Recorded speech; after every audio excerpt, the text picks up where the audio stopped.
Chapter 13. Monseigneur in Town.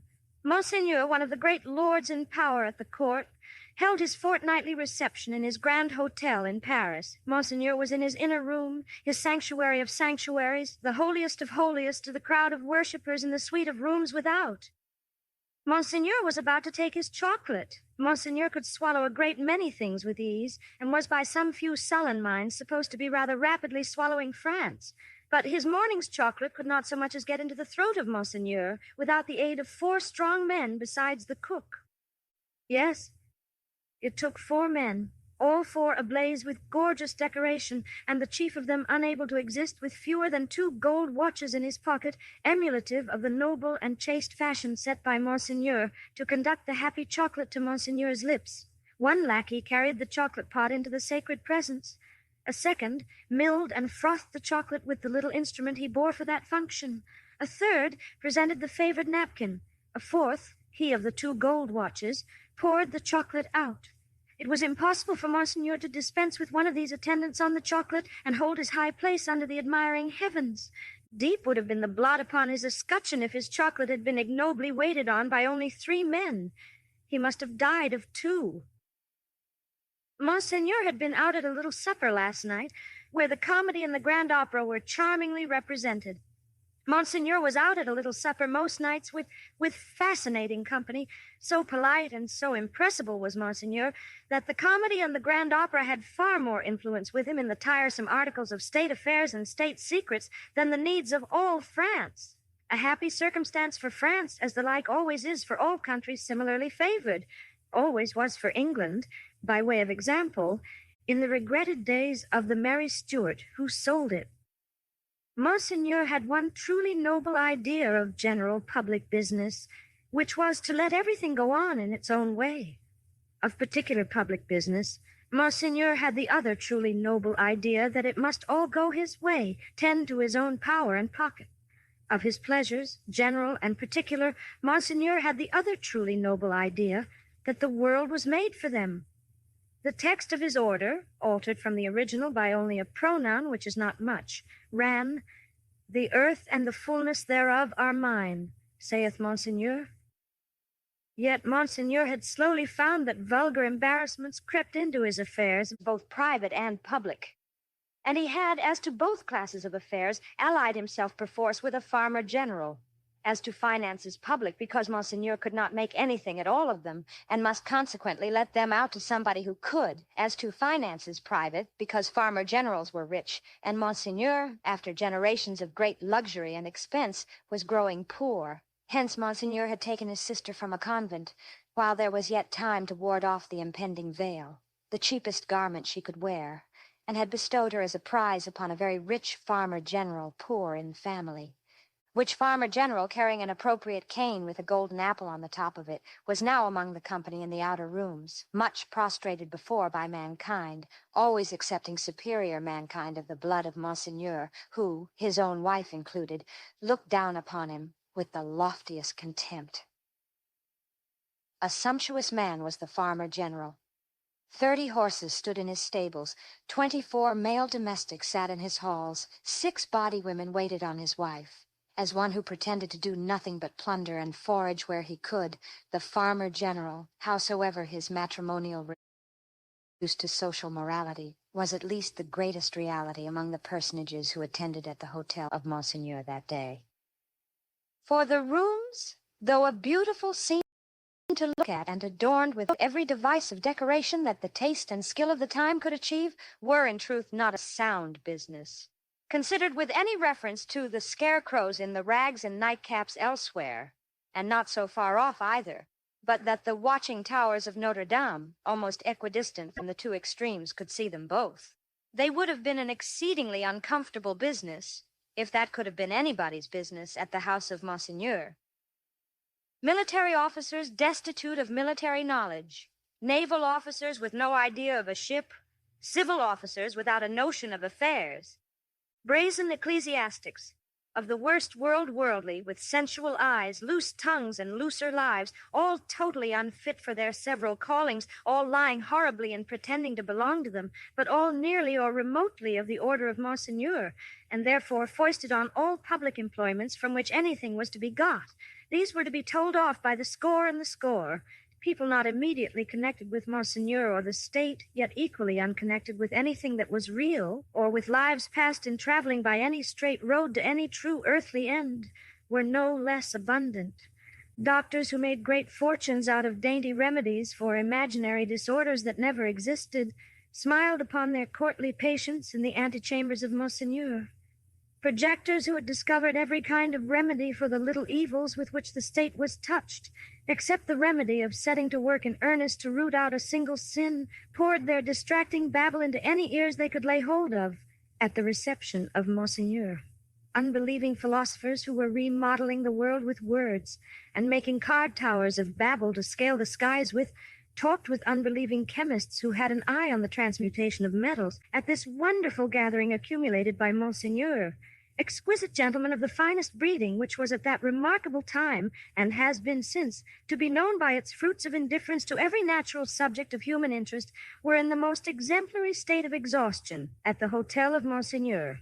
Such homes had these various notabilities left behind them in the fine world of Paris, that the spies among the assembled devotees of Monseigneur, forming a goodly half of the polite company, would have found it hard to discover among the angels of that sphere one solitary wife who, in her manners and appearance, owned to being a mother. Indeed, except for the mere act of bringing a troublesome creature into this world which does not go far towards the realization of the name of mother, there was no such thing known to the fashion. Peasant women kept the unfashionable babies close and brought them up, and charming grandmammas of 60 dressed and supped as at 20. The leprosy of unreality disfigured every human creature in attendance upon Monseigneur. In the outermost room were half a dozen exceptional people who had had, for a few years, some vague misgiving in them that things in general were going rather wrong. As a promising way of setting them right, half of the half-dozen had become members of a fantastic sect of convulsionists and were even then considering within themselves whether they should foam, rage, roar, and turn cataleptic on the spot, thereby setting up a highly intelligible finger-post to the future for Monseigneur's guidance. Besides these dervishes were other three who had rushed into another sect, which mended matters with a jargon about the center of truth, holding that man had got out of the center of truth, which did not need much demonstration, but had not got out of the circumference, and that he was to be kept from flying out of the circumference, and was even to be shoved back into the center by fasting and seeing of spirits. Among these, accordingly, much discoursing with spirits went on, and it did a world of good which never became manifest. But the comfort was that all the company at the Grand Hotel of Monseigneur were perfectly dressed. If the day of judgment had only been ascertained to be a dress day, everybody there would have been eternally correct. Such frizzling and powdering and sticking up of hair, such delicate complexions artificially preserved and mended, such gallant swords to look at, and such delicate honor to the sense of smell would surely keep anything going for ever and ever. The exquisite gentlemen of the finest breeding wore little pendant trinkets that chinked as they languidly moved. These golden fetters rang like precious little bells, and what with that ringing, and with the rustle of silk and brocade and fine linen, there was a flutter in the air that fanned Saint Antoine and his devouring hunger far away. Dress was the one unfailing talisman and charm used for keeping all things in their places.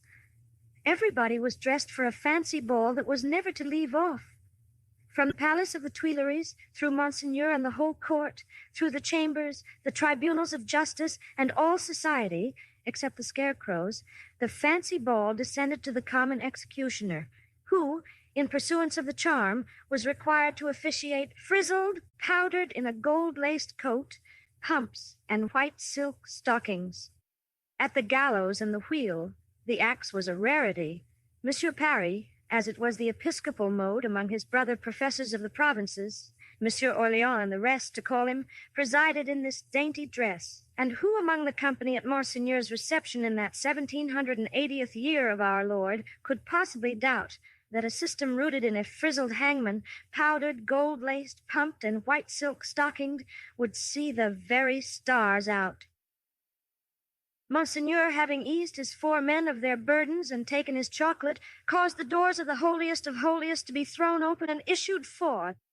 Then what submission, what cringing and fawning, what servility, what abject humiliation. As to bowing down in body and spirit, nothing in that way was left for heaven, which may have been one among other reasons why the worshippers of Monseigneur never troubled it. Bestowing a word of promise here and a smile there, a whisper on one happy slave and a wave of the hand on another, Monseigneur affably passed through his rooms to the remote region of the circumference of truth. There Monseigneur turned and came back again, and so in due course of time got himself shut up in his sanctuary by the chocolate sprites, and was seen no more. The show being over, the flutter in the air became quite a little storm, and the precious little bells went ringing downstairs. There was soon but one person left of all the crowd, and he, with his hat under his arm and his snuff-box in his hand, slowly passed among the mirrors on his way out. "I devote you," said this person, stopping at the last door on his way and turning in the direction of the sanctuary, "to the devil."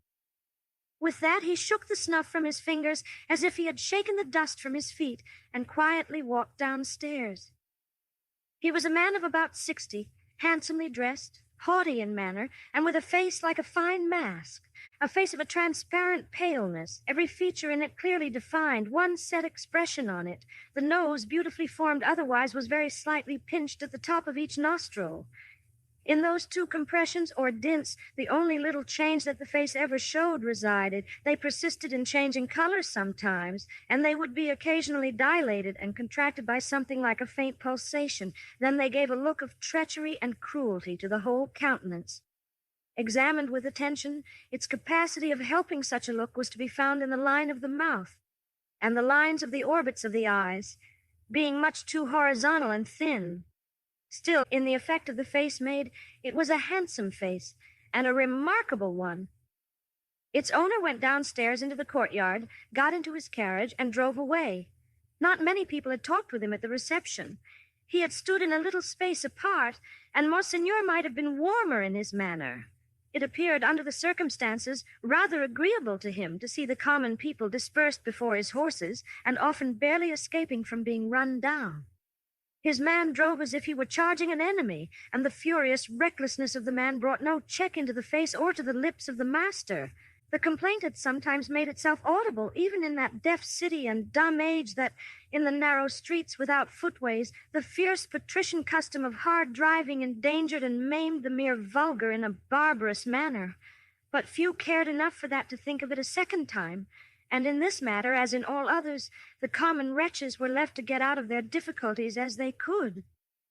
With a wild rattle and clatter, and an inhuman abandonment of consideration not easy to be understood in these days, the carriage dashed through streets and swept round corners, with women screaming before it, and men clutching each other and clutching children out of its way.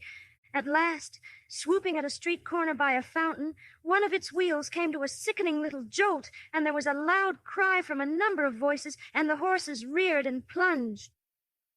But for the latter inconvenience, the carriage probably would not have stopped. Carriages were often known to drive on and leave their wounded behind, and why not?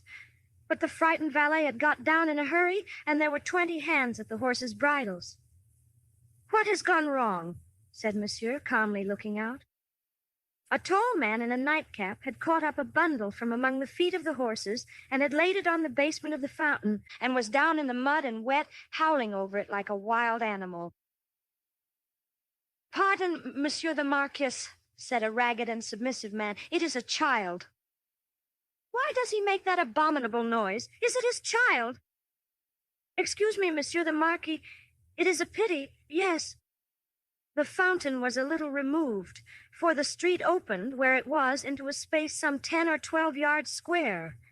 As the tall man suddenly got up from the ground and came running at the carriage, Monsieur the Marquis clapped his hand for an instant on his sword hilt. "Killed!" shrieked the man in wild desperation, extending both arms at their length above his head and staring at him. "Dead!" The people closed round. and looked at Monsieur the Marquis. There was nothing revealed by the many eyes that looked at him but watchfulness and eagerness. There was no visible menacing or anger. Neither did the people say anything. After the first cry, they had been silent, and they remained so. The voice of the submissive man who had spoken was flat and tame in its extreme submission. Monsieur the Marquis ran his eyes over them all as if they had been mere rats come out of their holes. He took out his purse. "It is extraordinary to me," said he, "that you people cannot take care of yourselves and your children. One or the other of you is forever in the way. How do I know what injury you have done my horses? See, give him that." He threw out a gold coin for the valet to pick up, and all the heads craned forward that all the eyes might look down at it as it fell. The tall man called out again with a most unearthly cry, "Dead!" He was arrested by the quick arrival of another man for whom the rest made way. On seeing him, the miserable creature fell upon his shoulder, sobbing and crying and pointing to the fountain, where some women were stooping over the motionless bundle and moving gently about it. They were as silent, however, as the men. I know all, said the last comer. "Be a brave man, my Gaspard. It is better for the poor little plaything to die so than to live. It has died in a moment without pain. Could it have lived an hour as happily?" "You are a philosopher, you there," said the Marquis, smiling. "How do they call you?" "They call me Defarge." "Of what trade?" "Monsieur the Marquis, vendor of wine." "Pick up that philosopher and vendor of wine," said the Marquis, throwing him another gold coin, "and spend it as you will. The horses there, are they right?" Without deigning to look at the assemblage a second time, Monsieur the Marquis leaned back in his seat and was just being driven away with the air of a gentleman who had accidentally broke some common thing and had paid for it and could afford to pay for it, when his ease was suddenly disturbed by a coin flying into his carriage and ringing on its floor. "Hold," said Monsieur the Marquis. "Hold the horses. Who threw that?" He looked to the spot where Defarge, the vendor of wine, had stood a moment before, but the wretched father was groveling on his face on the pavement in that spot, and the figure that stood beside him was the figure of a dark, stout woman knitting. "You dogs," said the Marquis, but smoothly and with an unchanged front except as to the spots on his nose, "I would ride over any of you very willingly and exterminate you from the earth. If I knew which rascal threw at the carriage, and if that brigand were sufficiently near it, he should be crushed under the wheels."